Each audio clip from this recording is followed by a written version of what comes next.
Hello friends, ఈరోజు కూడా ఒక మంచి కథతోటి వచ్చేసాను. మరి ఆ కథ ఏంటో చూసే ముందు మీరు ఈ కథ చూశాక మీకు ఈ కథ నచ్చితే ఎలా ఉంది అనేది కామెంట్ చేయండి మరియు లైక్ చేయండి. ఇప్పుడు కథలోకి వెళ్ళిపోదాం. Let's go to the video. ఒక అడవిలో 3 చెట్లు ఉండేవి. ఒక్కో చెట్టు ఒక్కో కల కనింది. మొదటి చెట్టు ఒక గొప్ప కోటలాగా అవ్వాలని అనుకుంది. రెండవ చెట్టు ఒక చిన్న ఇల్లు అవ్వాలి అని అనుకుంది. మూడవ చెట్టు ఒక పడవలాగా అవ్వాలి అని కోరుకుంది. ఇలా ముగ్గురు ఒక కోరికను కోరుకున్నాయి. సంవత్సరాలు గడిచాయి. చెట్లు నరికివేయబడ్డాయి.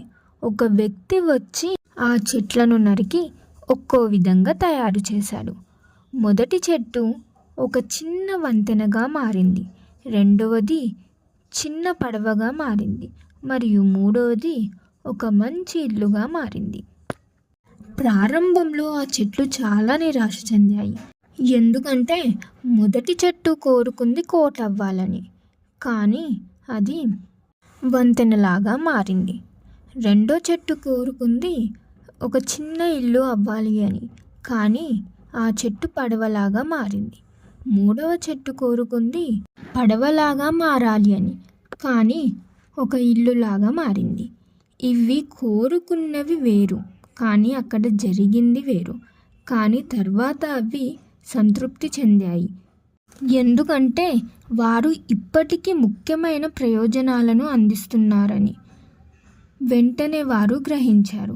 వంతెన ప్రజలను నడుపుతుంది. ఒక ఇల్లు ఒక కుటుంబానికి ఆశ్రయాన్ని కల్పించింది మరియు పడవ మత్స్యకారులను తీసుకుని వెళ్ళింది. ఇలా అవి అనుకుని ఆ చెట్లు తాము కోరుకున్నది జరగనప్పటికీ వేరే విధంగా అయినా వాళ్ళకి సహాయపడుతున్నాము అని ప్రజల ఆనందాన్ని చూసి వారు కూడా ఆనందపడ్డారు.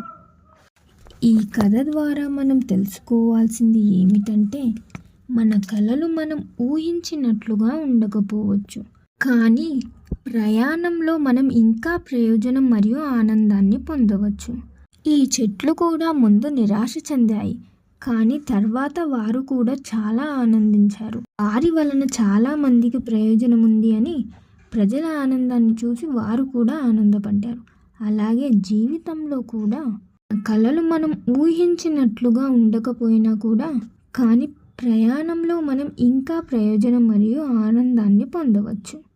అనువైనదిగా ఉండండి మరియు జీవితం తీసుకునే ఊహించని మార్గాలను అభినందించండి. మీకు ఈ కథ నచ్చితే కామెంట్ చేయండి మరియు లైక్ చేయండి. Thank you for watching. ఇంకా ఇలాంటి ఇంకెన్నో వీడియోస్తో మళ్ళీ కలుద్దాం.